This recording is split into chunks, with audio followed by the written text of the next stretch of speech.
യേശുവാകുന്ന നിത്യസത്യവചനത്തിനായി ഞങ്ങൾ അങ്ങയെ സ്തുതിക്കുന്നു. യേശുവേ, അങ്ങയുടെ പരിശുദ്ധാത്മാവിനെ നൽകി അങ്ങയുടെ മാഹാത്മ്യം കാണുവാൻ ഞങ്ങളുടെ ഉൾക്കണ്ണുകളെ തുറക്കണമേ. വചനമനുസരിച്ച് അങ്ങയുടെ സാക്ഷിയായി ജീവിച്ച് നിത്യജീവിതത്തിന് ഞങ്ങളെ അർഹരാക്കണമേ. ആമേൻ. വിശുദ്ധ പൗലോസ്ലീഹ ഹെബ്രായർക്ക് എഴുതിയ ലേഖനം 10-ാം അധ്യായം 1 മുതൽ തിരുവചനങ്ങൾ. എന്നേക്കുമുള്ള ഏകബലി. നിയമം വരാനിരിക്കുന്ന നന്മകളുടെ നിഴൽ മാത്രമാണ്, അവയുടെ തനി രൂപമല്ല.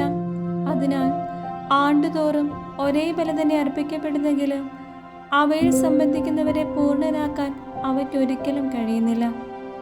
അവയ്ക്ക് കഴിഞ്ഞിരുന്നെങ്കിൽ ബലിയർപ്പണം തന്നെ നിന്നു പോകുമായിരുന്നില്ലേ?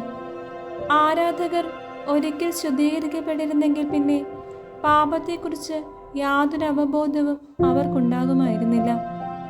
എന്നാൽ ഈ ബലികൾ മൂലം അവർ ആണ്ടുതോറും തങ്ങളുടെ പാപങ്ങൾ ഓർക്കുന്നു. കാരണം കാളകളുടെയും കോലാടുകളുടെയും രക്തത്തിന് പാപങ്ങൾ നീക്കിക്കളയാൻ സാധിക്കുകയില്ല.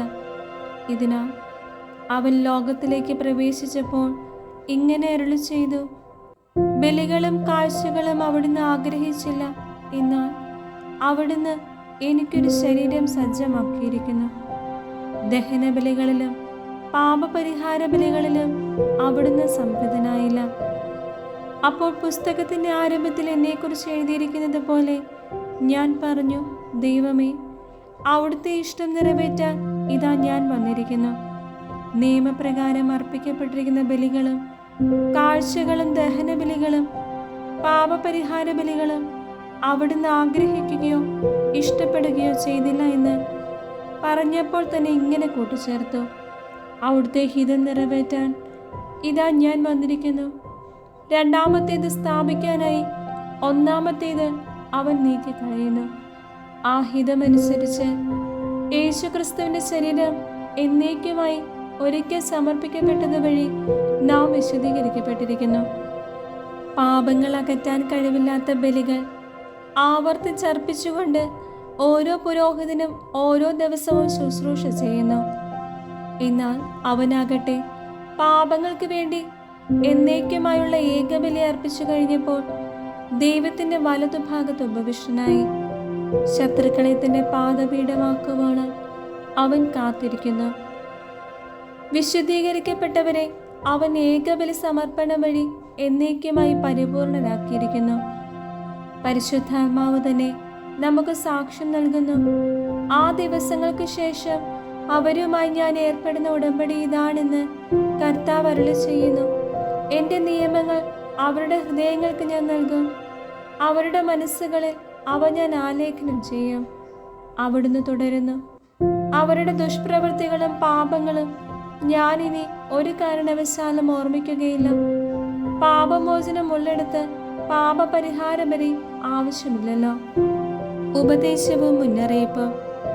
എൻ്റെ സഹോദരരെ, യേശുവിൻ്റെ രക്തം മൂലം വിശുദ്ധ സ്ഥലത്തേക്ക് പ്രവേശിക്കാൻ നമുക്ക് മനോധൈര്യമുണ്ട്.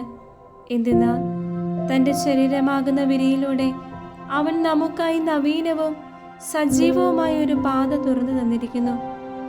ദൈവഭവനത്തിന്റെ മേൽനോട്ടക്കാരനായി നമുക്കൊരു മഹാപുരോഹിതനുണ്ട്. അതിനാൽ വിശ്വാസത്തിന്റെ ഉറപ്പുള്ള സത്യഹൃദയത്തോടെ നമുക്ക് അടുത്തു ചെല്ലാം. ഇതിന് ദുഷ്ടമനസാക്ഷിയിൽ നിന്ന് നമ്മുടെ ഹൃദയത്തെ വെടിപ്പാക്കുകയും ശരീരം ശുദ്ധജലത്താൽ കഴുകുകയും വേണം.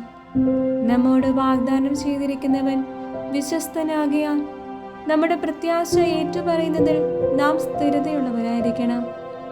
സ്നേഹത്തോടെ ജീവിക്കുന്നതിനും നല്ല കാര്യങ്ങൾ ചെയ്യുന്നതിനും പരസ്പരം പ്രോത്സാഹിപ്പിക്കാൻ എങ്ങനെ കഴിയുമെന്ന് നമുക്ക് പര്യാലോചിക്കാം.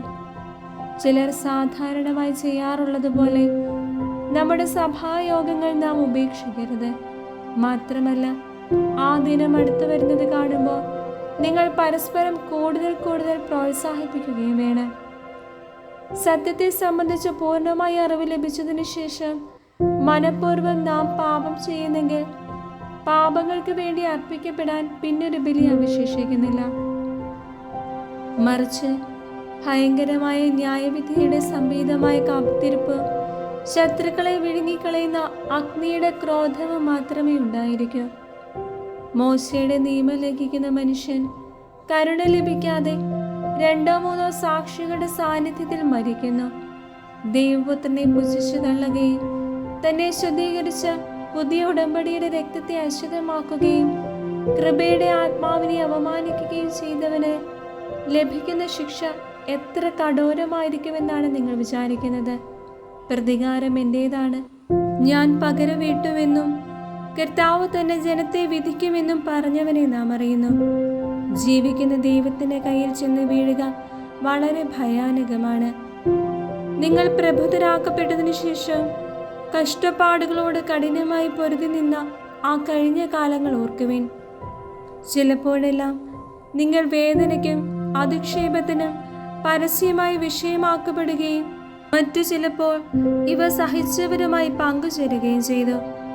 തടങ്കലിലായിരുന്നപ്പോൾ നിങ്ങൾ വേദനകൾ പങ്കിട്ടു. ധനത്തിന്റെ അപഹരണം സന്തോഷത്തോടെ നിങ്ങൾ സഹിച്ചു. എന്തെന്നാൽ കൂടുതൽ ഉത്കൃഷ്ടവും ശാശ്വതവുമായ ധനം നിങ്ങൾക്കുണ്ടെന്ന് നിങ്ങൾ അറിഞ്ഞിരുന്നു.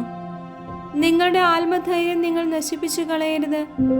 അതിന് വലിയ പ്രതിഫലം ലഭിക്കാനിരിക്കുന്നു.